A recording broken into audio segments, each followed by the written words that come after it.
Hello, everyone. Welcome to the 21 Hats podcast. I'm your host, Lauren Feldman. For years, business owners have been told to follow a familiar playbook when it comes to hiring. Take your time, be selective, hire slow, fire fast. But more and more owners are discovering that those rules don't fit the reality they're facing right now. This week, William Vanderbloemen says employers can no longer indulge the luxury of hiring slow. The shortest sermon I've got, says the former pastor, is candidates are more fickle than ever, and owners need to realize that. Paul Downs says he's trying to figure out what's gone wrong with his hiring process. Is it the way he uses Indeed, the way he approaches candidates, or the differences between hiring white-collar and blue-collar employees? Jaci Russo believes companies should always be marketing their brand as an employer and always be on the lookout for good people, even when they're not actively hiring. Plus, in a wide-ranging end-of-year discussion recorded in December, the three owners talk about whether they hit their numbers in 2025, whether they use a formal budgeting process, what they expect in the year ahead, and how far out they can realistically see when they try to plan for the future. Even in good times, owning and running a business can be a lonely pursuit. Our hope is that these weekly conversations will let owners know they are not alone in facing challenges. In fact, that's the whole idea behind the 21 Hats community, engaging with other owners to get the kinds of insight only another owner can offer. If you're interested in learning more, you can sign up for the Morning Report newsletter, which offers examples every day of owners solving problems and seizing opportunities. Just search the 21 Hats Morning Report to subscribe. Joining me this week on the podcast are Paul Downs, CEO of Paul Downs Cabinet Makers, which is based outside of Philadelphia and makes custom conference tables. Jaci Russo, CEO of Brand Russo, a marketing agency based in Lafayette, Louisiana. And William Vanderbloemen, CEO of Vanderbloemen Search Group, a Houston-based recruiting firm that works with churches and other faith-based organizations. The episode is titled, "The Old Rules of Hiring Are No Longer Working." Welcome, Paul and Jaci and William. It's great to have all of you here. Let's start with you, Paul. I gather you've had some hiring issues of late, something I think perhaps Jaci will be able to relate to. Paul, what's going on? Well, I should have tried to hire a skilled cabinet maker earlier this year, and I didn't. And so we've... What do you mean by that? Let me stop you right there, Paul, because you were laying people off earlier this year. Why should you have hired someone? Well, I was laying people off. Okay. I laid people off in March when sales had been so slow in the first quarter that we just had way too many people for the amount of work. And I was concerned about running through my backlog and running through my cash. So I did a big layoff, which was not much fun for anybody. And then a week or two after I did that, then sales suddenly revived and they've been strong ever since. And that put us in a position where I had to bring back office staff to handle all these incoming orders. So we needed the full sales team, we needed project managers, we needed engineers, but we were still somewhat shorthanded on the shop floor. The project managers and engineers and sales staff were people who easily came back and were reintegrated. But now I'm paying a full office staff. And with a diminished production staff, what started to happen was that we were having difficulty hitting our revenue targets. In other words, sales coming in are great. Someone sends you checks and you've got all the money for it. And that's one way to think about, are you doing well? But it can be very beguiling in a bad way if you're running a manufacturing concern. You really also need to pay a lot of attention to the value of what's going out the door. If you can't get work out the door, then you end up in the situation that we are in, which is sales are piling up, the backlog is getting bigger and bigger, and we're not actually operating profitably. But the good news is we do have work and we do have cash. So having had to lay everybody off in the first quarter, I was very loath to go right back up to the same level of staffing because there was so much, let's say, challenging stuff coming down the pike in the greater economy with tariffs and what have you, that I was not convinced that our sales would remain strong. And I was really trying to avoid hiring a bunch of people and then immediately having to do a layoff again. So at this point, the sales have just stayed strong, and I absolutely need to get more people onto the shop floor. And so I have now, for the last 4 weeks, I've been running ads on Indeed and have received about 250 applications. So that's a lot just to wade through. But the biggest problem is out of that 250, maybe 10 people are actually qualified for the job. And when I reach out to these people and say, hey, I want to interview you, let's say out of 10, 8 would respond, 2 would not. And then of the 8 that we set up interviews, only 4 would show up. And so I'm wondering whether I'm doing something wrong in terms of how people want to be responded to when they make an application through one of these platforms. Because I just feel like, my normal thing would be, I like you, I'm sending you a message, let's do an interview. But I'm not getting as many people showing up to talk to as I would have expected from that. So I don't know, anybody got any ideas about what's the best way to use a platform like Indeed and how you should respond to people you want? Do they need to be coddled? Do they need to be begged? Can you just say, hey, here's who we are, take it or leave it. We're the best. You'd be lucky to work with us. I mean, I don't know what to do. So any advice would be quite welcome. Jaci or William, any thoughts about Paul's excellent question? Yeah, I want him to do the last thing he suggested, where he says, we're the best, just come here. And I want him to record it and share it with us, because I want to see how well that goes. So you only want to do it to see whether it works, not because you... No, I want to do it because when it doesn't work, I want to see the reaction.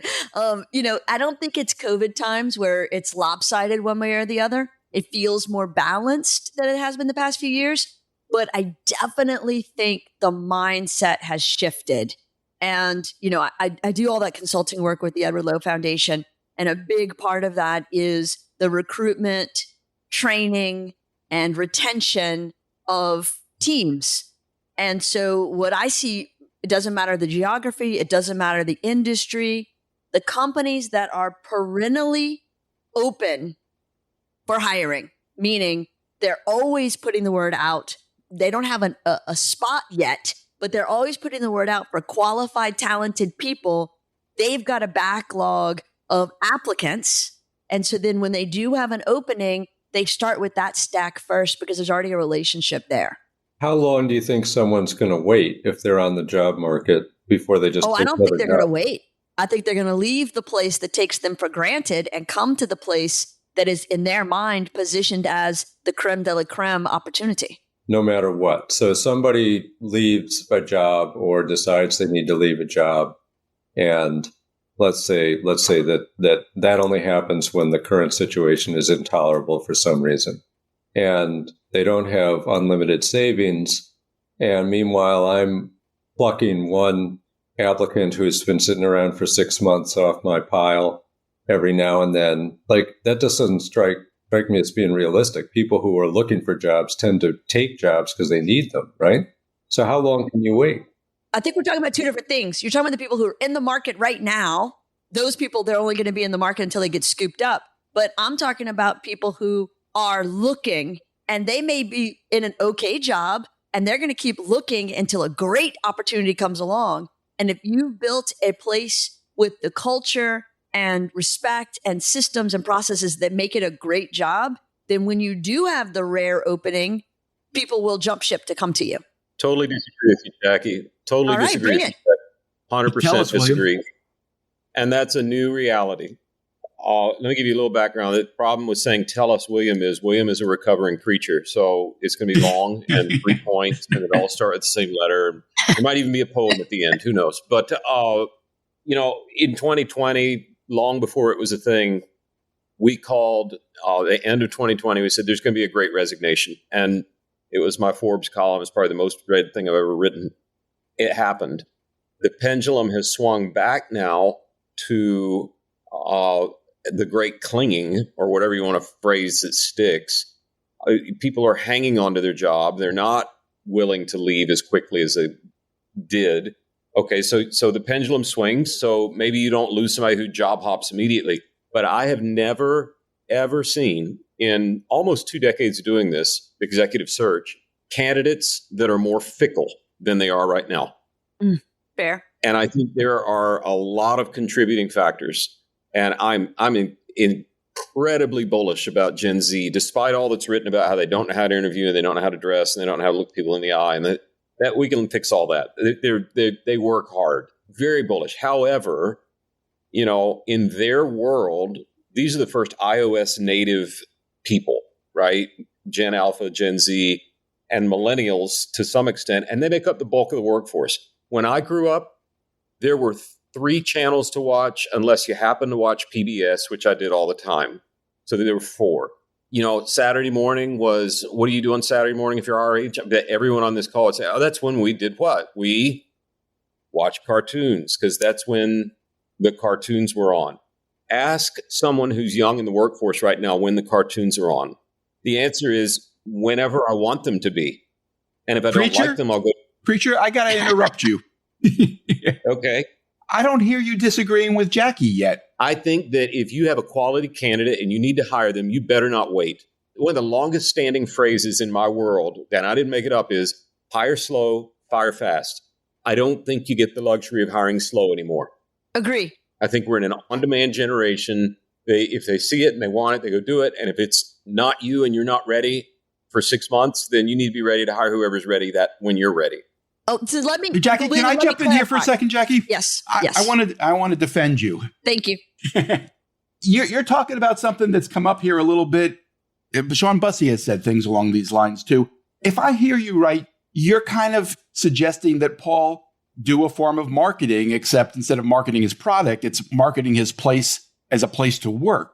Yes. And build up a reputation for being a great place to work. Yes. And as a result, create interest that maybe forms a backlog that he can tap. And no, not everybody's going to still be there on the list when he's ready to hire, but maybe someone will be. Is that what you're talking about? Yes. And it may not solve today's problem, but it means today's problem doesn't happen again, because you're proactively building a stable of talent, and you're building your brand as a place people want to be, and there's scarcity mindset. And so when a job happens at a place that's awesome, Paul has a better chance of getting qualified candidates to say yes next time.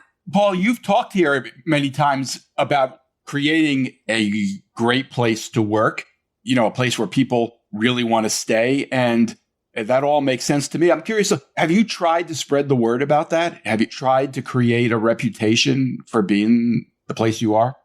Well, sure. I mean, no, I haven't tried to create a reputation. I've tried to create a great place to work, because, if you just try to create a reputation, you're wasting your time. If you try to create a great place to work. Well, it's marketing, and you believe in marketing. Well, we are a great place to work. And I do have a great reputation within my narrow industry. But I think that the efficacy of that approach is going to depend on the industry, and particularly whether it's a blue collar or a white collar job. And blue collar hiring is, I think, just different in that most good craftsmen are going to be highly valued wherever they are. And people are quite loath to switch to another company without an excellent reason. The reputation of all of my competitors is good enough to keep their best people. The other thing about blue collar hiring is that the expectations for careers, I think, are a little bit different.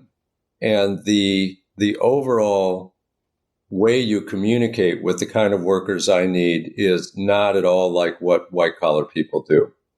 And what I fear is that the approach that Jaci described, if I deployed it, it just misses the mark with people who are used to a whole different culture of work. Now, that said, I regularly get approached by people who want to work for me. And if they seem like a good fit, I hire them. And those have been some of my most successful employees. But you can't rely on that all the time. Like, I just haven't had the right people walk in the door in the last 6 months. So yeah, I got to go out and throw a netter out there and see what kind of fish come in.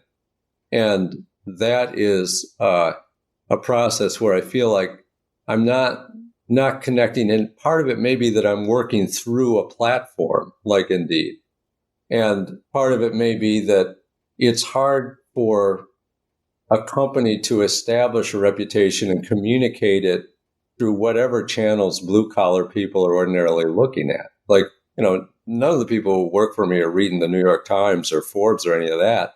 They just aren't. They're just a different breed of cat. And then particularly if you need to hire for somebody who's an even lower level job, then, like somebody who's going to be pushing your broom, again, is not hooked into the whole written culture in the way that those of us at the top of these companies are doing.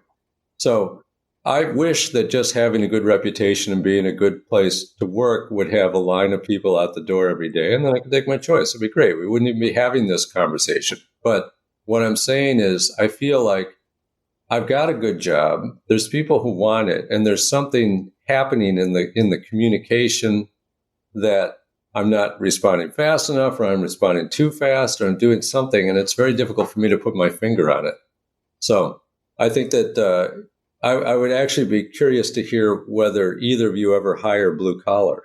No, but I have clients that we've done that for, and you identify a couple of fair points. We did change their process to what I'm talking about, and it was very effective for them. But the other thing that we identified in talking to either employees that they lost or candidates that they missed out on, we identified a huge gap in how the company talked about benefits and salary package, total compensation, and their understanding. And so these employees were leaving for a quarter more an hour, not understanding that they were giving up healthcare, 401k, because they saw no value in that. And so we created marketing materials that explained the value of the different elements of the compensation package and gave it numerical values. And all of a sudden they saw their total employment package, and we stopped having that problem. And you were just putting a sign on the wall that said, we'll pay you $28.75 an hour? What? Well, it was, we ran ads. We recruited from competition. We kept our ads going, our website open for applicants year round. And they had a stockpile of resumes when a position came up, and they would steal from competitors because we were now showing a higher compensation package, and that made them come to the client. I will say one thing you just said is on target. Oh, thank goodness. I was going to be so sad if it was the whole hour and I had nothing of value to contribute. No, I just realized that we have never put anything about hiring on our website. Oh. And I don't know why, just because it really hasn't been so difficult in the past. But that's something that I need to do. We need to explain to people, if you want to work here, here's what we're looking for. So thank you. And your socials and your email. You should market your company the same way you market your products. That's a good point, and I have been bad at it. William, I'm curious, you have a very special area. Do you use Indeed or one of the platforms? We use every platform. I mean, it's a very different thing, Lauren, than even what Paul's talking about with craftsman hiring or blue collar hiring, or whatever, however you want to label it. People hire us when they say, I need a chief marketing officer and we cannot miss. And I don't care how long it takes. I want the right person. That's usually the reason people call us. So it's a very different thing. So what I would say is our work, I hate the white collar, blue collar delineation, but I get what we're driving at. Our work's probably white collar, C-suite-ish sort of things. That's a squishy way of saying it, but that's if for this conversation. Maybe I'm not helpful to Paul, but here's what I know. The blue collar work that we're describing is more transient than executive hiring. And so the people we work with should be more stable as a candidate pool than what Paul is looking for. I've been in a meeting all morning with our leadership team saying, why is it that this year, more than any other year, it's taking us longer to complete a search than ever? Our net promoter scores are as high as they've ever been. So people are happy with our work. Our brand reputation is, thankfully, for the moment, it's in a really, really, really good spot. People want to come work here. People want to hire us to help them. So why is it taking us longer and longer to place a candidate? And the answer that we keep coming to is candidates are dropping out like they never have before. And if employers aren't aware of that and won't just own up to it, then they're going to be in the same predicament Paul's in now, white collar or blue collar. It's a fickle market. There are more choices than there've ever been. And if you find someone good, you need to move on it. And if you get in a spot where you don't have anyone and you've got an opening, I wish you the best. All right. I definitely need to start putting something on our website so that people understand who we are and what we're looking for. And now, Paul, sorry to interrupt, but one thought that came to mind, we tell our clients all the time, and this is usually, let's use our most normal example is a church hires us to find their pastor. And so they're nervous as all get out because none of them have hired a pastor. They don't know what to do. They don't know. And they're scared to death they're going to bring the wrong person in. Many times we're replacing somebody who colored outside the lines and got fired. And then they're nervous. We can't get the wrong person. And I have to remind them, look, you're going to wear two different hats through this process. On one hand, you're wearing a hat that's a discernment hat. Is this the right person? Are they going to fit our culture? Are they going to do quality work? Are they good enough for us? But on the other hand, you're going to have to wear a recruiting hat too. This is an awesome place to work. This is where you want to be. We really want you. And sometimes one hat gets worn more than the other. And I think right now in the current climate, employers need to be more ready to put the recruiter hat on than the discernment hat. You got to do both. But I think that even we who've had a line out the door of people who want to work here, we're having to up our ante on why you should want to be here so that when the time comes, as Jaci very rightly said, when the time comes, the reputation's out there and it goes. But underneath all that, the shortest sermon I got is candidates are more fickle than ever, and owners need to realize that. Okay.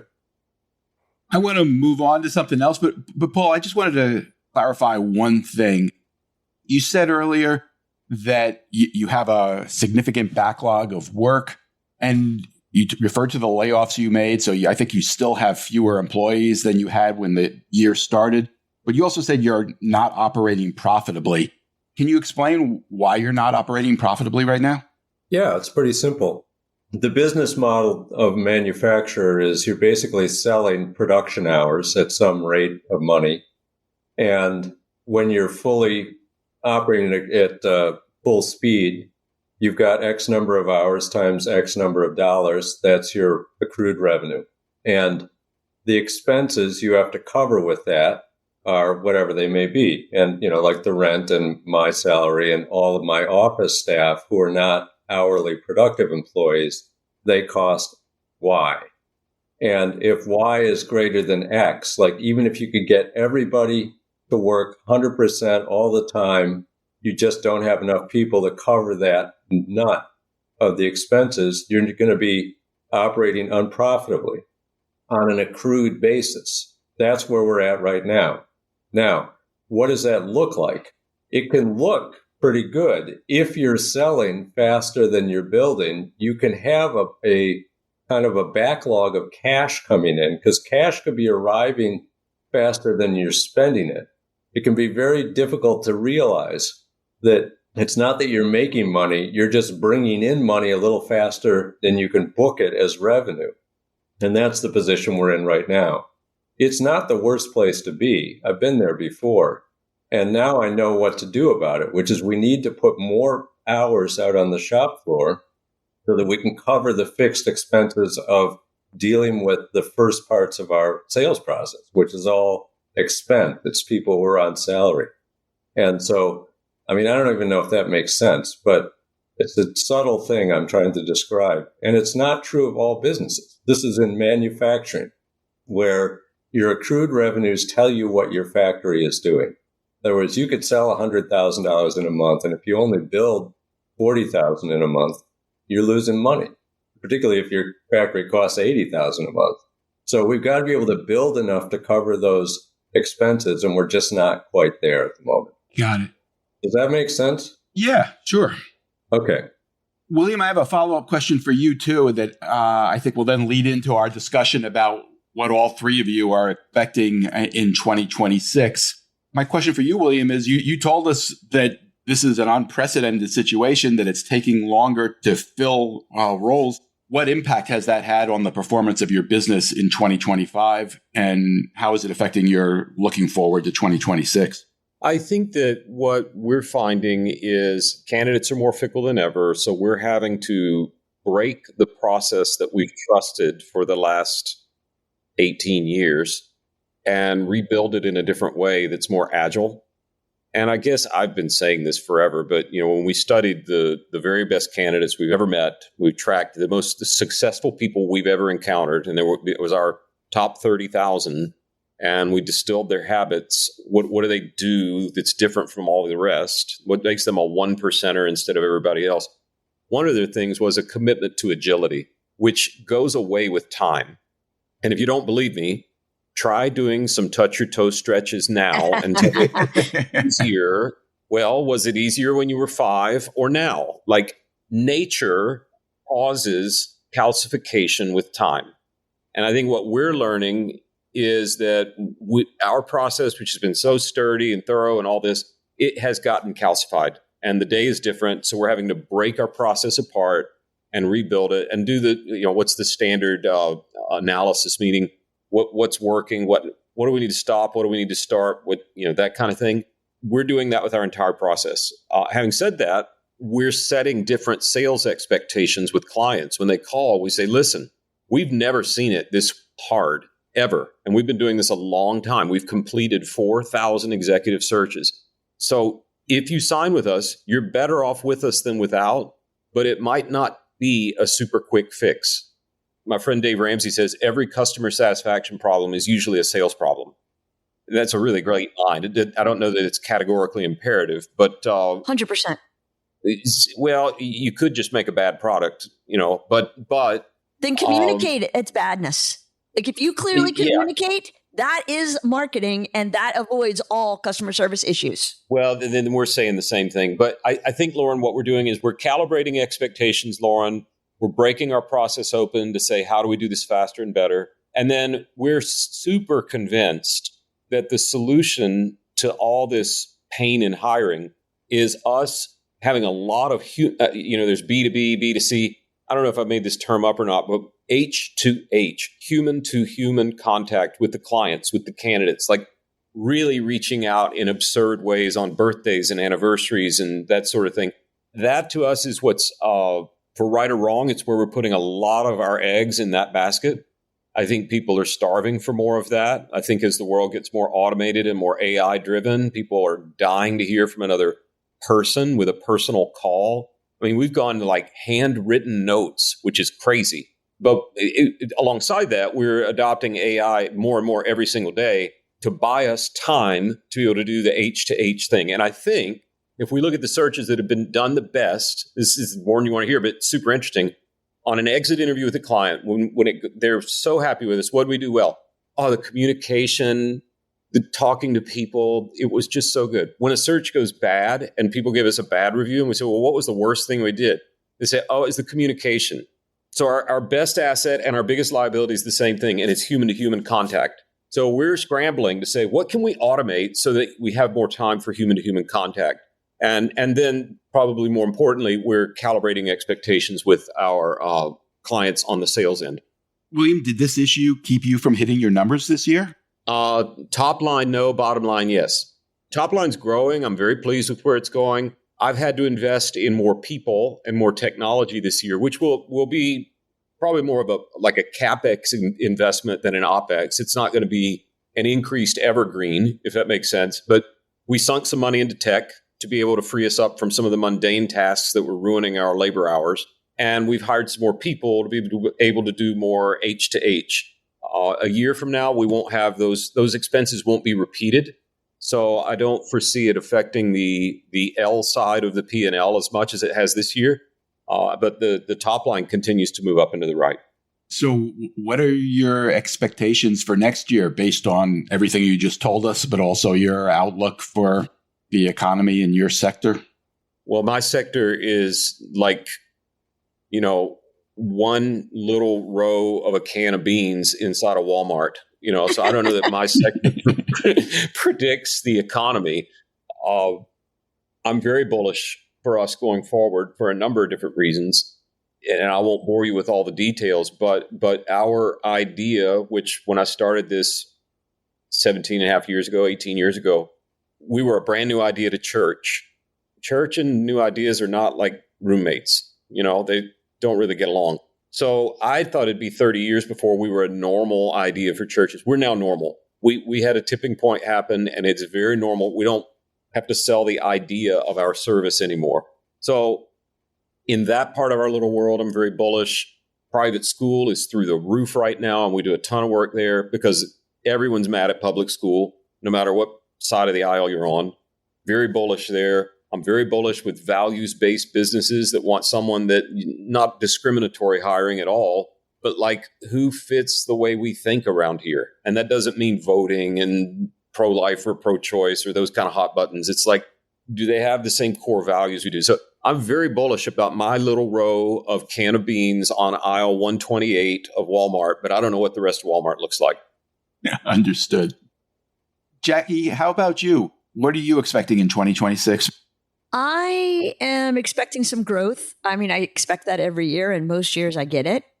I, like William, had to do a lot of soul searching and shifting and some hard work in terms of figuring out who we're growing into this year.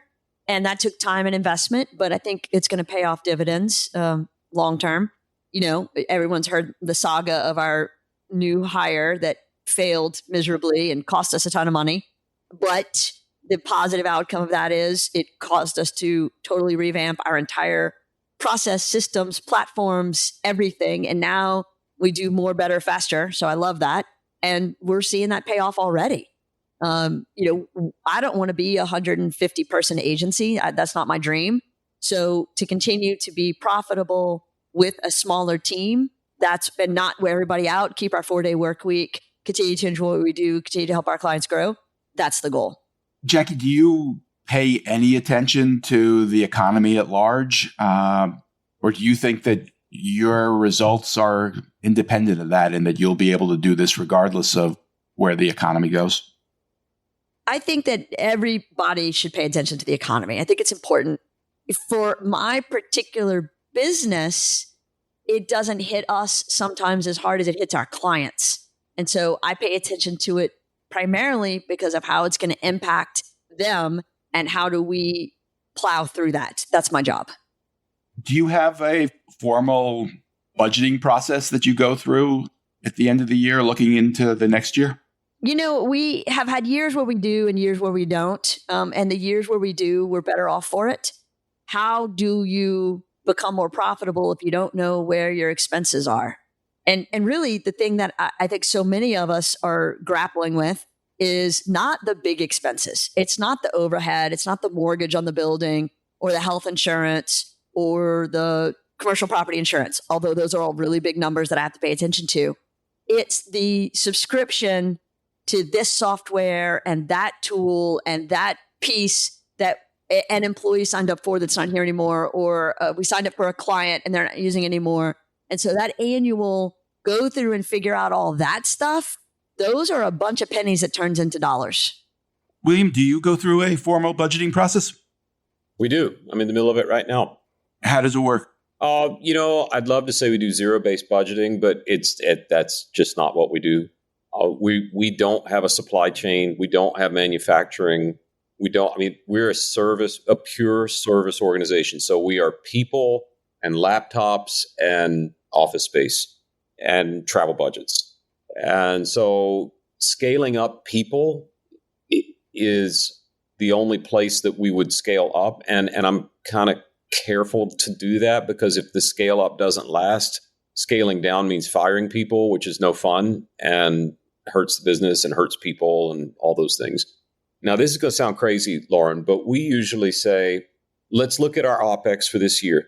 We would like to budget to spend 90% of that number this next year. And we believe we're going to grow, but we're going to live underneath our means. And then every quarter, we revisit the budget based on sales, based on marketing. We've got a pretty good window. We've got, the funnel has not lied to me for 18 years. I can usually see when a surge of business is coming and it's time to hire.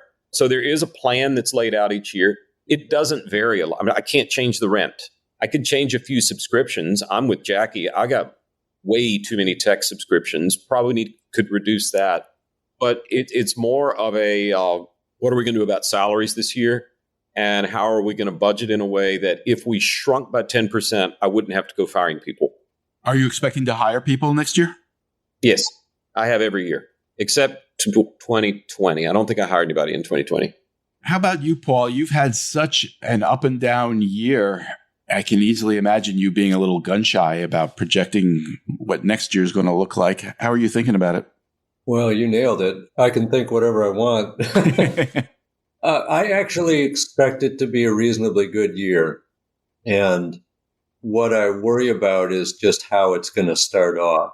But for the first time ever, we had a year where how it started off is not at all how it ended.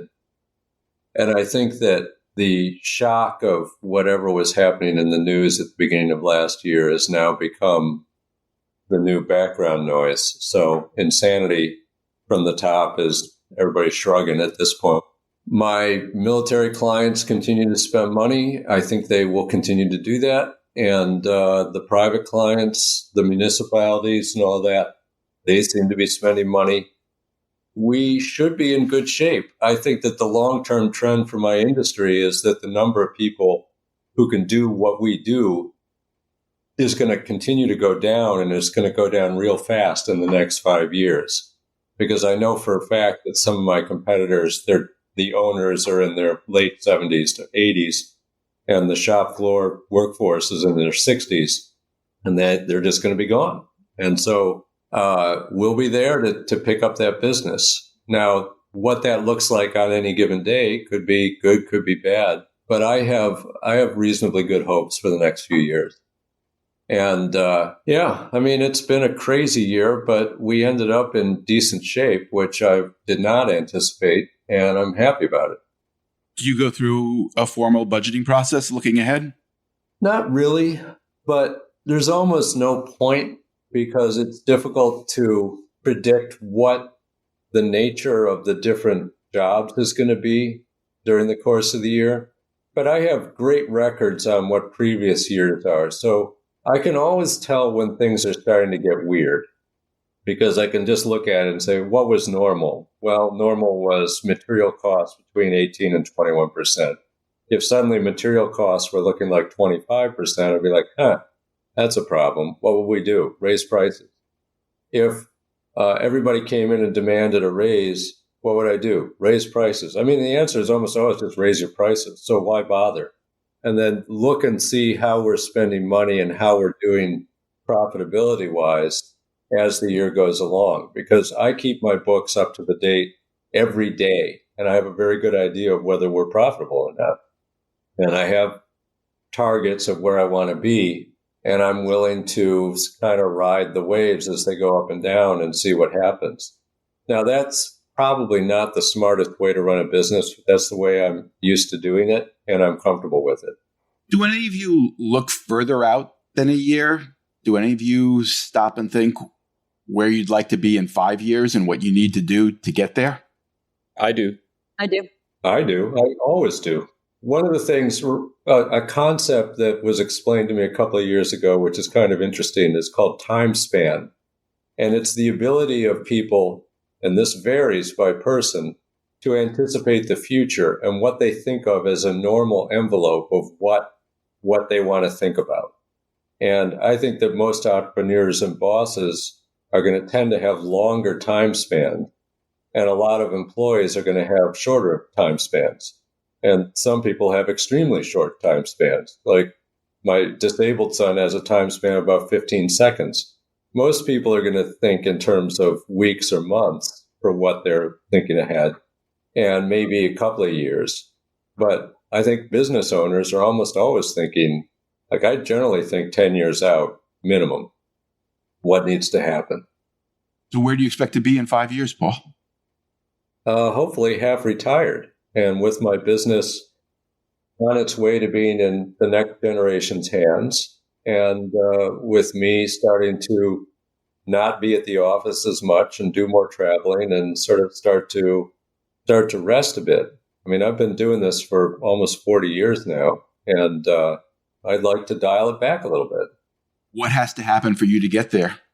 Well, I need to develop somebody who understands how to actually run the business and or explore external buyers, because I think that we could potentially be sold as a strategic acquisition, although I think there's a lot of pitfalls for whoever decides to do that. I would like to identify some people who are internal, who are working here already, and kind of groom them to take over and then figure out a way for them to purchase the business from me. That would be my preference. How about in terms of the performance of the business?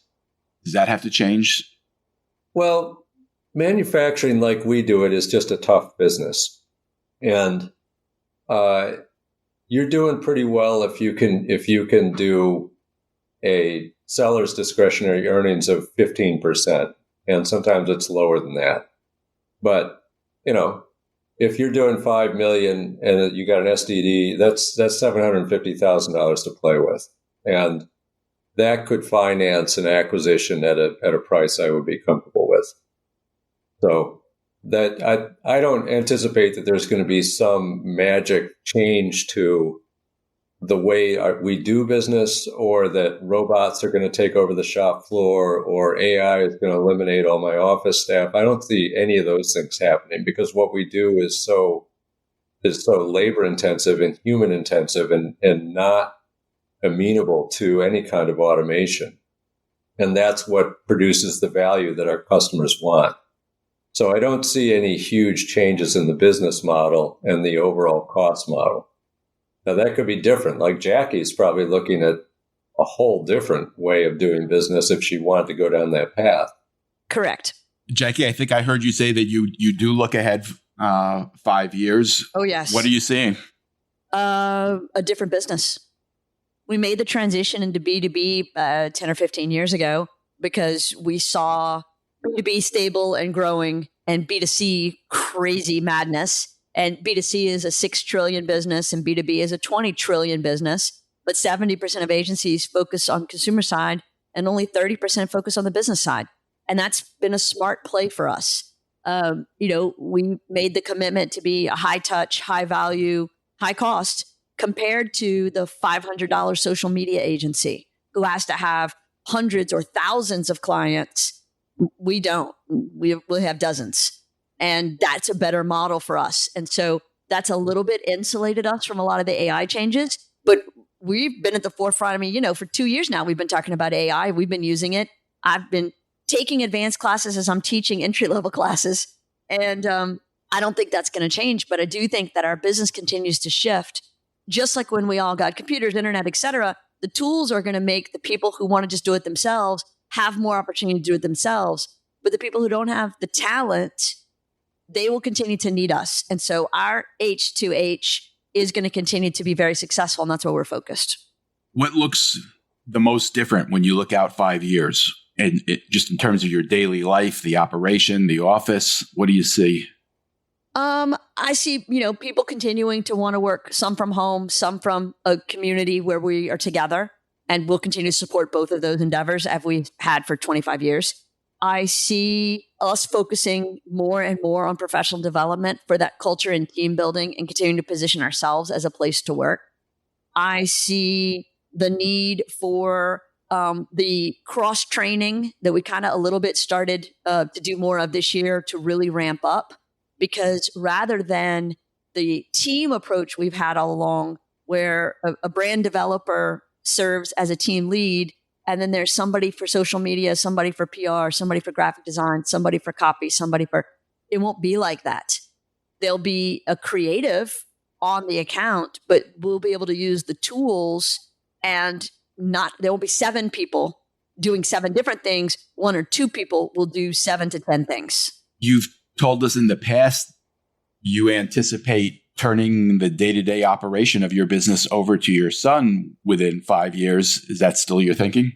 That is still my plan. And as far as I know, it's still his. We've been for 2 years. It'll be 2 years in January. Slowly stepping into that, but that's 25 years of institutional knowledge that I have to figure out how to download.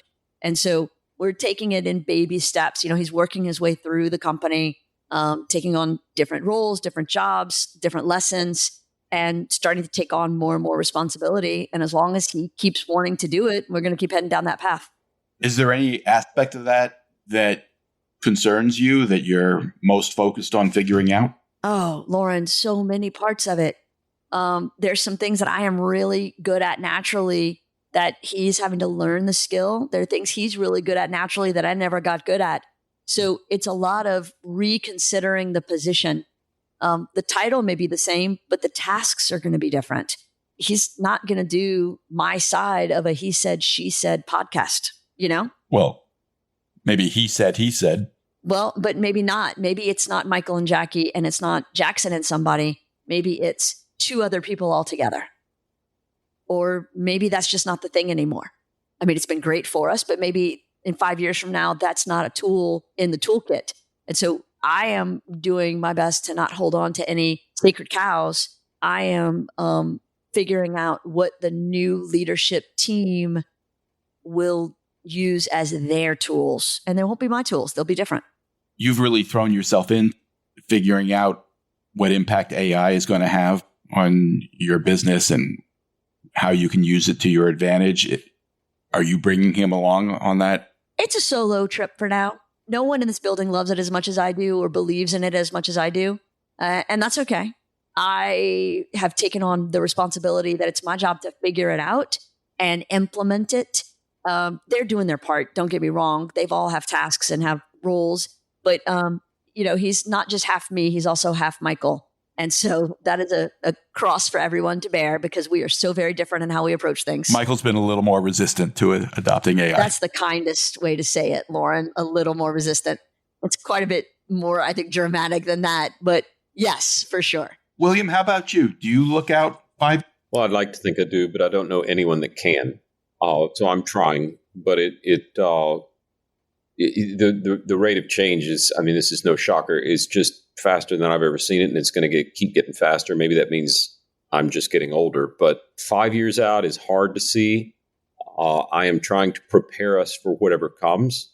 I think leaders might do well to think, I have a 5-year goal. What's the very next best step toward getting toward that goal? I don't know that I know how to roadmap 5 years from now. I know the end zone though. And the end zone for me is that this is a sustainable company. In 5 years, I'll be looking at entering 60s, and we will probably need younger leadership.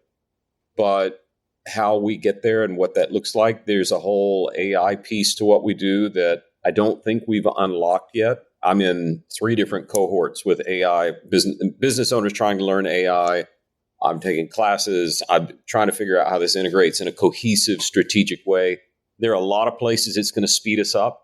We will probably double in the next few years, and we won't come close to doubling our headcount because we do have efficiencies. But as I mentioned earlier, the ball game for us is to figure out how to help AI buy us time so we can use that time to be more human with other humans.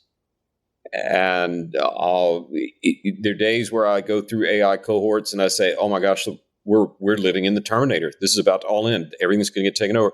And then there are other times where it's just not there yet. So I don't know how fast the AI train is actually going to move for my sector, but we're preparing as if it's going to accelerate very, very quickly. I don't think it takes the need for our business away, but I do think it requires some changes now so that we're ready for what it looks like in a few years. And as I've said many, many times on this podcast, I cannot be the lid to this thing. I have to be replaceable. That, unfortunately, has been far easier than my ego would like.